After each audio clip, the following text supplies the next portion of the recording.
এক বোন আসলেই চমৎকার একটা প্রশ্ন করেছেন, তাই আমি ভাবলাম যে সেই প্রশ্নের উত্তর দিয়েই এই পর্বটি শুরু করা যাক। আর কোরআনের সাথে সম্পর্ক তৈরির ক্ষেত্রে এই বিষয়টি উপলব্ধি করতে পেরে সকলেই আশা করি উপকৃত হতে পারবো। প্রশ্নটি ছিল, এখানে আমরা এত সব বিচক্ষণতা এবং দার্শনিক অনুপ্রেরণামূলক শিক্ষা অর্জন করছি, এই সব কিছুর বাস্তবিক উপকারিতা কি, কিন্তু বাস্তবিক অর্থে কি সাথে নিয়ে আমরা ফিরে যাব? প্রশ্নকারী হয়তো অনুপ্রেরণা অর্জনের বিষয়টি বুঝাননি, বরং তিনি হয়তো বুঝেছেন যে কি ধরনের বাস্তব কর্মপরিকল্পনা নিয়ে আমি বাড়ি ফিরে যাব। আমি মনে করি যে অনেকের মধ্যেই এই উদ্বেগটি রয়েছে। আমি এটাও মনে করি যে এই মতটি নির্দিষ্ট কিছু স্লোগানের সাথে সম্পর্কিত, যা সমস্যাজনক হয়ে উঠেছে, যা মুসলিম সমাজে বেশ সার্বজনীন রূপ ধারণ করেছে। আর এই স্লোগানটি হলো, আমাদেরকে কোরআনের প্রত্যেকটি আয়াত শিখতে হবে এবং এটাকে বাস্তবে পরিণত করতে হবে। স্লোগানটি হলো, প্রতিটা জিনিস যা আপনি কোরআন থেকে শিখবেন এটাকে আপনার বাস্তবে প্রয়োগ করতে হবে। কোরআনের সকল আয়াত আপনাকে কাজে পরিণত করার কথা বলে না। আলিফ লাম মিম আপনার কাছে কোনো কিছু আশা করে না। ফাতাওয়াল্লা বিরুকনিহি ওয়া ক্বালা সাহিরুন আও মাজনুন, ফিরাউন মুখ ফিরিয়ে নিল এবং বলল মুসা হচ্ছে জাদুকর এবং উম্মাদ। আয়াতটা কি আপনাকে কিছু করতে বলছে? বুঝতে পারছেন? আল্লাহ গাছ সৃষ্টি করেছেন যা খোসা দিয়ে আবৃত চমৎকার ফল প্রদান করে, তাহলে তো এখন আমাদের কর্তব্য ফল খাওয়া। তাহলে কোরআন আপনাকে কিসের দিকে আহ্বান করছে? কোরআনের নির্দিষ্ট কিছু লক্ষ্য রয়েছে। কোরআনের লক্ষ্যগুলো স্বয়ং কোরআন দ্বারাই নির্ধারিত। লাআল্লাকুম তাত্তাকুন, লাআল্লাকুম তাআকিলুন, লাআল্লাকুম তাতাফাক্কারুন, লাআল্লাকুম তাতাযাক্কারুন। কোরআন নিজেই আপনাকে বলছে যাতে তোমরা চিন্তা করতে পারো, যাতে তোমরা গভীর মনোনিবেশ করতে পারো, যাতে তোমরা ভেবে দেখতে পারো, যাতে তোমরা নিজেদেরকে রক্ষা করতে পারো, যাতে তোমরা সঠিক উপায়ে কাজ করতে পারো। কখনো কখনো আয়াতগুলো আপনাকে কিছু করতে বলে, অন্য ক্ষেত্রে আল্লাহ শুধু চান যে আপনি চিন্তা করেন। তিনি শুধু বলেছেন যে আমি চাই তোমরা চিন্তা করো। অন্য ক্ষেত্রে তিনি বলেছেন যে আমি চাই তোমরা গভীরভাবে চিন্তা করো।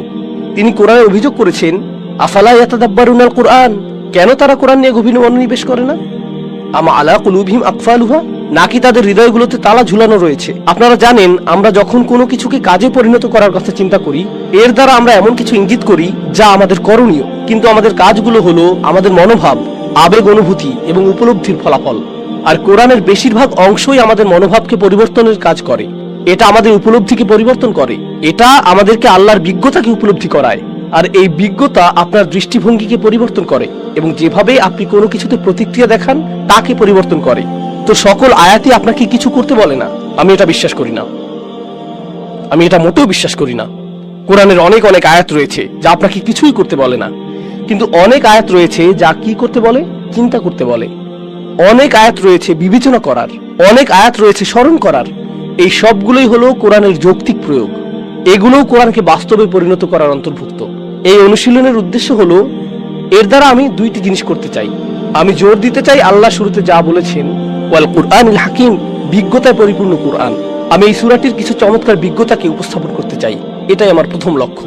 আমি এটাও উপস্থাপন করতে চাই যে কিভাবে সূরাটি চমৎকারভাবে বিন্যস্ত, কারণ হাকিম শব্দের অর্থ এটাও যে এটি চমৎকারভাবে বিন্যস্ত। আমি এটাও উপস্থাপন করতে চাই যে কিভাবে কোরআন এর বিধানগুলোর ব্যাপারে সংকোচ প্রকাশ করে না, ঠিক যেমন ভাবে সেই রাসূলগণ বলেছেন।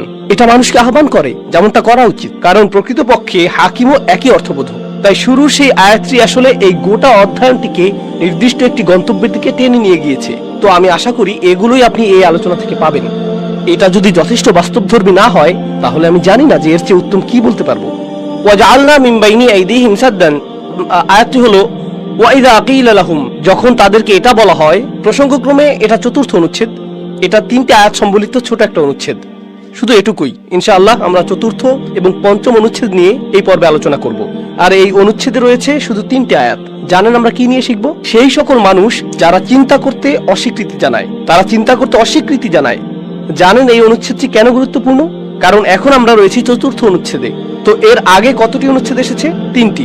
প্রথম অনুচ্ছেদের বিষয়বস্তু ছিল ওহী, দ্বিতীয় অনুচ্ছেদের বিষয়বস্তু ছিল ইতিহাস, আর তৃতীয় অনুচ্ছেদের বিষয়বস্তু ছিল আমাদের চারপাশের জগৎ, তাই না? এই সবগুলোই হলো পন্থা যার মাধ্যমে আপনি চিন্তা করতে পারেন।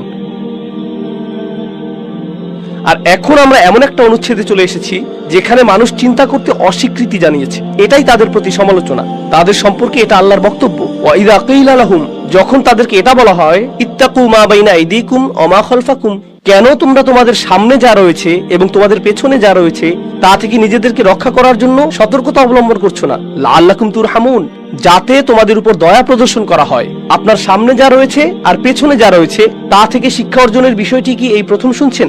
না, আল্লাহ ইতিমধ্যেই বলেছেন যে একটি দেয়াল রয়েছে সামনে এবং একটি পেছনে। এর তাৎপর্য কি? এর দ্বারা আল্লাহ বলেছেন যে কেন তোমরা চারপাশের জগৎ সম্পর্কে মনোযোগ দিচ্ছ না, আর এটা যদি যথেষ্ট মনে না হয় তাহলে ইতিহাস থেকে পাওয়া শিক্ষা সম্পর্কে কেন মনোযোগ দিচ্ছ না।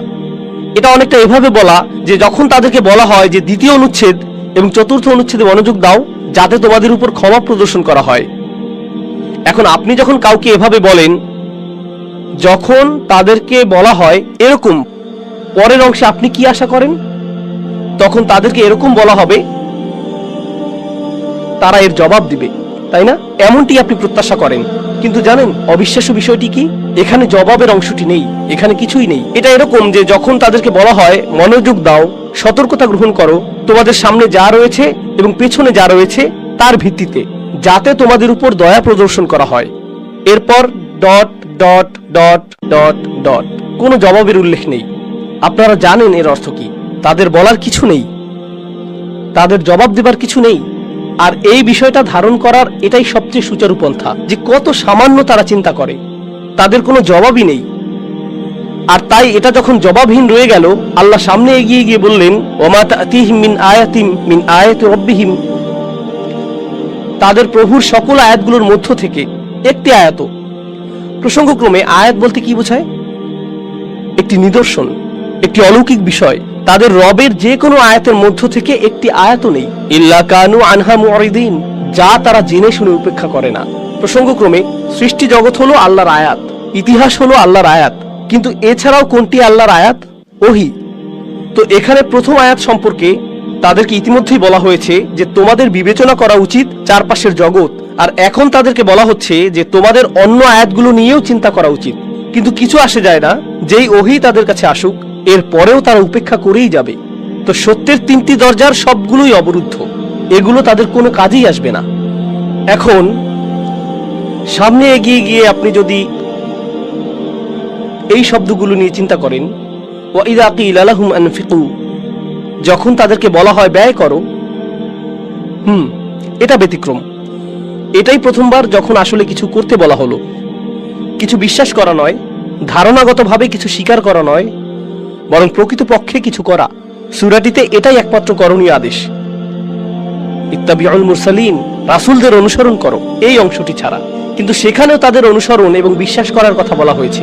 মনোযোগ দিয়ে শুনুন, যখন তাদেরকে বলা হয় ব্যয় করো তা থেকে যা আল্লাহ তোমাদের সকলকে প্রদান করেছেন, আনফিকু মিম্মা রাযাকাকুমুল্লাহ, ব্যয় করো তা থেকে যা আল্লাহ তোমাদের সকলকে প্রদান করেছেন। আয়াতটি কি বলেছে যে কাকে এবং কিসে দান করতে হবে? না, শুধু বলা হচ্ছে ব্যয় করো। কারণ এটা পরিষ্কার হওয়ার কথা এমন ব্যক্তির জন্য যে তার বুদ্ধিমত্তাকে ব্যবহার করেছে, এটা উপলব্ধি করার জন্য যে ব্যয় করো এমন মানুষের জন্য যার এটা প্রয়োজন। এমন জায়গায় ব্যয় করো যেখানে ব্যয় করা যথাযোগ্য। ব্যয় করার ভালো অনেক উপলক্ষ রয়েছে। প্রসঙ্গক্রমে মক্কায় তখন কোনো মসজিদ নির্মাণাধীন ছিল না, তখন কোনো মসজিদে নববীর দানবক্স ছিল না তখন। তো যখন আল্লাহ প্রদত্ত অর্থ থেকে ব্যয় করার আয়াত আসলো, তখন কার জন্য ব্যয় করতে হয়েছিল? এটা একটা গুরুত্বপূর্ণ প্রশ্ন। আপনাকে এটা ব্যয় করতে হবে ইয়াতিমদের জন্য, দরিদ্রদের জন্য, অভাবীদের জন্য, আহতদের জন্য। কিন্তু এই ইয়াতিমরা, দরিদ্ররা, অভাবীরা এবং আহতরা তারা কি মুসলিম ছিল নাকি অমুসলিম? মক্কায় এরা কি ছিল? কোরআন আসলো এবং এই লোকদের তাদের নিজেদের লোকদের জন্য ব্যয় করতে বলল। নিজের সমাজের যত্ন নাও। আমরা কি এটা করি? আমরা কি এটা মনে করি যে কোরআন আমাদেরকে নিজেদের সমাজের যত্ন নিতে বলেছে? নিজের সমাজের যত্ন নাও। তো এখন ওয়াইদা কিলা লাহুম আনফিকু মিম্মা রাযাকাকুমুল্লাহ ক্বালাল্লাযীনা কাফারু লিল্লাযীনা আমানু, কাফেররা তাদেরকে বলে যারা ঈমান এনেছে, কাফেররা ঈমানদারদেরকে জবাব দিচ্ছে। এর আগে কি তারা জবাব দিয়েছিল?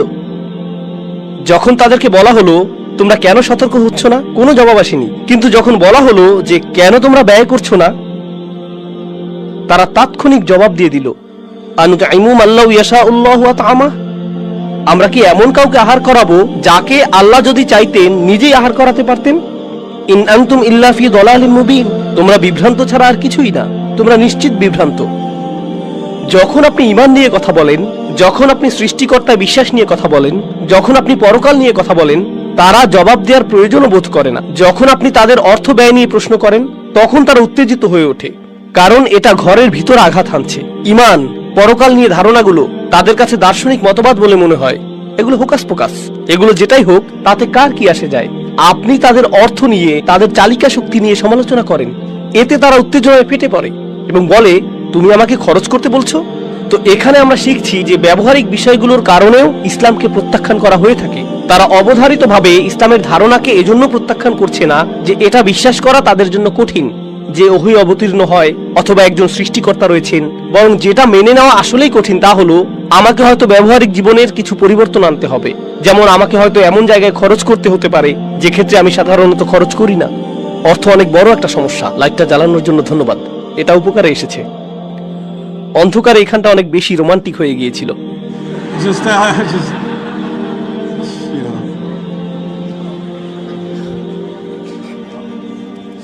এই শব্দটা সবসময় কাজ করে। রোমান্টিক শব্দটি আমার প্রিয়। জানেন এটা দিয়ে কি বোঝাচ্ছে? যখন তারা বলে যদি আল্লাহ ইচ্ছা করতেন তিনিই তাদেরকে আহার করাতে পারতেন, কেন তাদেরকে আমরা আহার করাবো? কেউ কেউ বলেছেন যে তারা এখানে তাকদীর নিয়ে প্রশ্ন তুলেছে। এখানে যা ঘটেছে তা হলো, তোমরা এই সৃষ্টিকর্তা সম্পর্কে বলছো যিনি সকলের প্রয়োজন পূরণ করেন, যিনি সকল ফলমূল প্রদান করেছেন, সকল গাছগাছালি দান করেছেন, আর সমুদ্রের সকল জাহাজ সৃষ্টি করেছেন, তিনি এই সকল কিছু করেছেন। তাহলে তিনি নিজে কি এই দরিদ্রদেরকে আহার করাতে পারেন না? যাও তাকে গিয়ে জিজ্ঞেস করো। তোমরা সবাই বিভ্রান্তিতে পড়ে আছো। এটা অহংকারের সর্বোচ্চ সীমা। আর এই তিনটি আয়াতে আল্লাহ আমাদের বলছেন আমাদের প্রতিক্রিয়া মূলত দুই ধরনের। প্রথমত, তাদের কোনো জবাব নেই। দ্বিতীয়ত, আপনি যা বলেন তারা এর সবটুকুই উপেক্ষা করে। আর যদি তারা জবাব দেয়ও, তারা সবচেয়ে জঘন্য, অহংকারী, অবাধ্য ধরনের জবাবই দেয়, কোনো ধরনের যুক্তিবুদ্ধি ছাড়াই। এরই মোকাবেলা এখন আপনি করছেন। আর আপনি তাদেরকে জিজ্ঞাসা করার পরিবর্তে এখন তাদেরই কথা বলার পালা, যেটা আমাদেরকে পঞ্চম অনুচ্ছেদে নিয়ে যাচ্ছে। ওয়ায়াকুলুনা মাতা হাযাল ওয়াদু ইন কুনতুম সাদিকিন। তারা বলে কখন এই প্রতিশ্রুতি আসবে, যে প্রতিশ্রুতির ব্যাপারে তোমরা আমাদের বলেই যাচ্ছ? কখন এটা আসবে যদি আসলেই তোমরা সত্য বলে থাকো? তারা কোন প্রতিশ্রুতির কথা বলছে? সতর্কীকরণগুলোর কথা। এখন আমি আপনাদেরকে এই কথাটি স্মরণ রাখতে বলবো। সতর্কীকরণগুলো আসে তিনটি পর্যায়ে। এটা অত্যন্ত অত্যন্ত গুরুত্বপূর্ণ জিনিসগুলোর একটা। সতর্কীকরণগুলো তিন ধরনের। কোরআনের সর্বপ্রথম সতর্কীকরণ হলো একটি জাতির ধ্বংসপ্রাপ্ত হওয়া। কোন জাতিকে ধ্বংস করা হবে। নূহের জাতিকে পানিতে ডুবানো হয়েছিল, লুতের জাতির উপর অগ্নিবৃষ্টি বর্ষিত হয়েছিল, ইত্যাদি ইত্যাদি। প্রথম ধরনের সতর্কবার্তাটি কি? একটি জাতির ধ্বংসপ্রাপ্ত হওয়া। দ্বিতীয় সতর্কতা হলো বিচার দিবস। প্রথমটি কি ছিল দেখি আপনারা এখনো জেগে আছেন কিনা। জাতির ধ্বংসপ্রাপ্ত হওয়া। দ্বিতীয়টি বিচার দিবস। তৃতীয়টি হলো জাহান্নাম। প্রথম, দ্বিতীয়, তৃতীয় আমার সাথে পুনরাবৃত্তি করুন। জাতির ধ্বংসপ্রাপ্ত হওয়া, দ্বিতীয়টি বিচার দিবস, তৃতীয়টি জাহান্নাম। আর এই সবগুলোই সম্পর্কযুক্ত। অন্য কথায়, আপনি যদি সেই জাতিগুলোর একটি হন যারা এখানে ধ্বংসপ্রাপ্ত হয়েছে, তাহলে আপনি আসলেই কঠিন সময় পার করবেন বিচার দিবসে। আর সেটাকেও অবকাশ যাপনের মতো মনে হবে কিসের তুলনায়? জাহান্নামের তুলনায়। তো এই সবগুলোই আসলে একটি প্রতিজ্ঞার অংশ। ও, লাইটগুলো আবার বন্ধ হয়ে যাচ্ছে। যাই হোক, বোধহয় আর জ্বলবে না। ওহ মাই গড, থামুন। ইতিমধ্যে উনি না করে দিয়েছেন।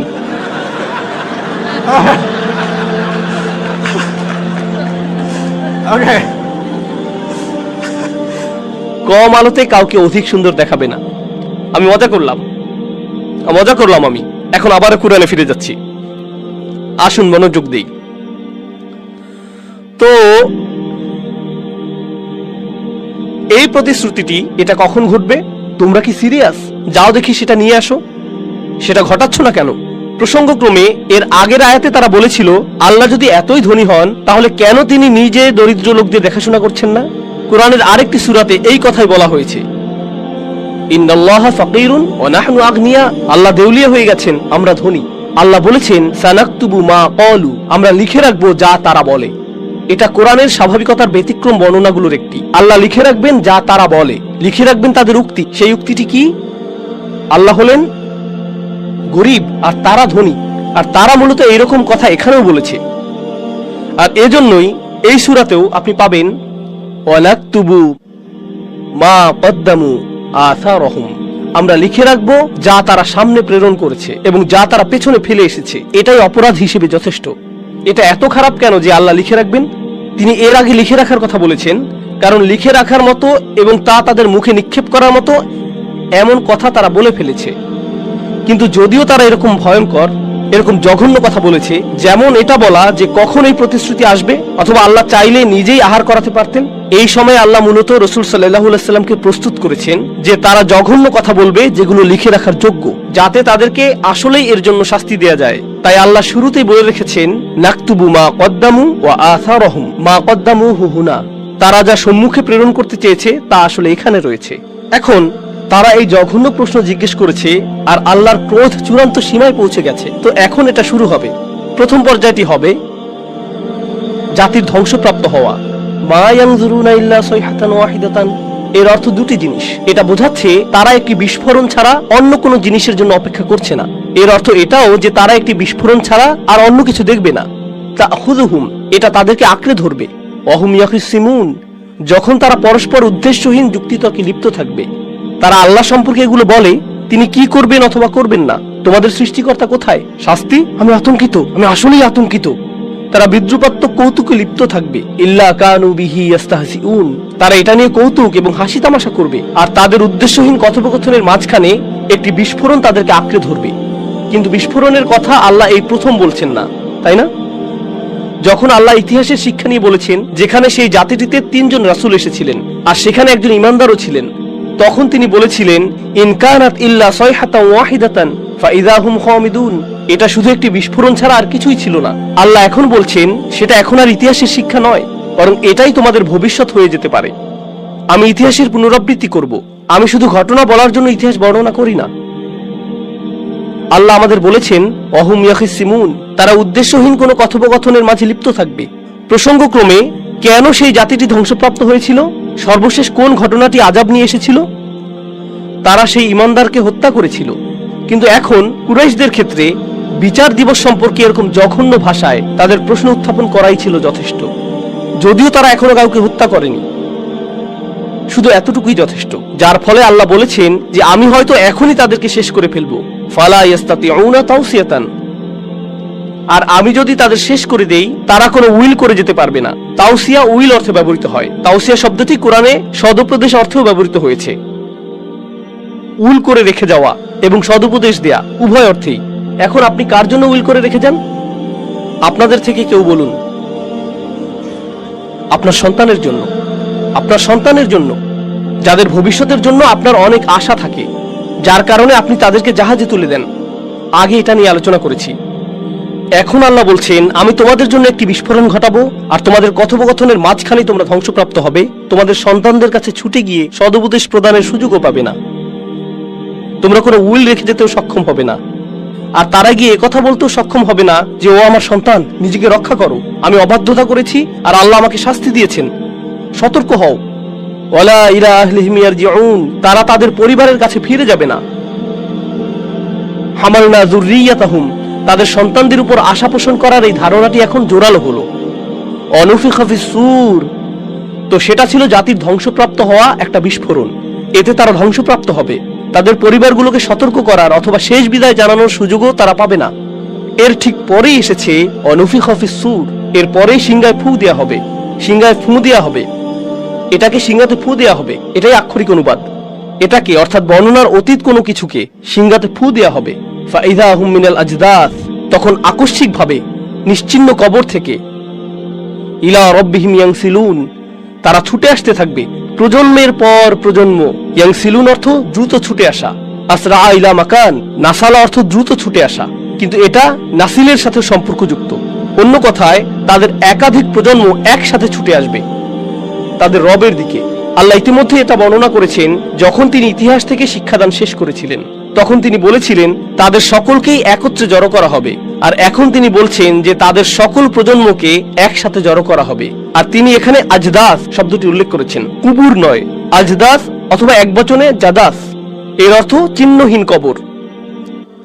আপনি হয়তো এর উপর দিয়ে হেঁটে যাচ্ছেন, আপনি জানেনও না যে এর নিচে কেউ সমাহিত অবস্থায় রয়েছে। যদি আমি তোমাদের ধ্বংস করে দেই, আর তারা তাদের প্রভুর দিকে ছুটে আসবে, তারা বিচার দিবসে জেগে উঠবে, এই চিহ্নহীন কবরগুলো থেকে বেরিয়ে আসবে আর তাদের রবের দিকে ছুটে আসবে। ইহকালে তারা তাদের রব থেকে দূরে ছুটে যাচ্ছে, আর তখন তারা তাদের রবের দিকে ছুটে যাবে, কারণ এখন তাদের কাছে আর কোনো বিকল্প নেই। তারা জেগে উঠবে। যখন তারা কবর থেকে জেগে উঠবে, অদ্ভুত কথা বলতে থাকবে। তারা বলবে, ইয়া ওয়াইলানা, এর চেয়ে খারাপ আর কিছু হতে পারে না। সকল শাস্তির মধ্যে নিকৃষ্ট যা সম্ভব তাকে বলা হয় ওয়াইল। তো যখন তারা জেগে উঠবে আর বিচার দিবসের সূচনা প্রত্যক্ষ করবে, তারা বলবে, এর চেয়ে খারাপ কিছু আমি কল্পনা করতে পারি না, আমি কল্পনা করতে পারি না। এটা কি আসলেই সবচেয়ে খারাপ? শীঘ্রই পার্টি শুরু হতে যাচ্ছে। মাম্বাসানা মিন মারকাদিনা, কে আমাদেরকে ঘুম থেকে জাগিয়ে তুললো? যে স্থানে আমরা ঘুমিয়েছিলাম, সেই সময়ে আমরা ঘুমিয়েছিলাম। তারা আক্ষরিকভাবেই বলবে, কে আমাদেরকে নিদ্রা থেকে জাগ্রত করলো? জানেন কেন এটা গুরুত্বপূর্ণ? কারণ রাসূলগণ এসেছিলেন মানুষকে নিদ্রা থেকে জাগ্রত করার জন্য, কিন্তু মানুষ সম্পূর্ণরূপে অসচেতন ছিল। কারণ আপনি যখন অসচেতন থাকেন, আপনি তখন গাফেল। আর একজন গাফেল ব্যক্তি হলো সেই মানুষের মতো যে ঘুমাচ্ছে, সে আসলে মৃত মানুষের মতো। এটা ইতিমধ্যে এর আগেই প্রতিষ্ঠিত হয়েছে। প্রথমবার আল্লাহর রাসূলদের দ্বারা তোমাদেরকে জাগিয়ে তোলা হয়েছিল, এইবার স্বয়ং আল্লাহ তোমাদের জাগিয়ে তুলেছেন। এটাই পার্থক্য। তো তারা বলবে, কে আমাদেরকে জাগিয়ে তুললো? এই কথা তারা বলবে কারণ যারাই তাদেরকে এর আগে জাগ্রত করতে চেয়েছিলেন তারা সফল হননি। তো কোন সেই শক্তি যে আমাদেরকে এখন জাগ্রত করেছে? মিন মারকাদিনা হাযা মা ওয়াদার রহমান। আর রহমান কি এর প্রতিশ্রুতি দিয়েছিলেন? হাযা মা ওয়াদার রহমান, রহমান এর প্রতিশ্রুতি দিয়েছিলেন। তারা আর রহমান শব্দটি ব্যবহার করবে কারণ রাসূলগণ তাদেরকে আহ্বান করতেন আর রহমানের দিকে, কারণ তারা আর রহমানকে নিয়ে উপহাস করত।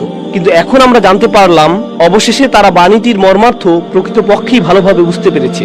এত ভালোভাবে যে যখন তারা বিচার দিবসে উত্থিত হবে, রাসূলদের দেয়া সকল প্রতিশ্রুতি তাদের স্মরণে আসবে, আর তখন তারা সকল রহস্যের মিলবন্ধন তৈরি করতে পারবে। ওয়াসাদাকাল মুরসালুন, আর প্রেরিত রাসূলগণ সকলেই আসলে সত্য কথা বলেছিলেন, যার অর্থ বিষয়টা তোমাদের জানা, যার অর্থ তোমরা এটা যথেষ্ট ভালোভাবে শুনতে পেরেছ। তারা যা বলেছে ঠিক তাই ঘটেছে। Oh no! এখন আল্লাহ আমাদেরকে আরো সামনে নিয়ে যাচ্ছেন। ইন কানাত ইল্লা সাইহাতান ওয়াহিদাতান, তারা মাত্র বেরিয়ে এলো আর হঠাৎ আরো একটি বিস্ফোরণ ঘটলো।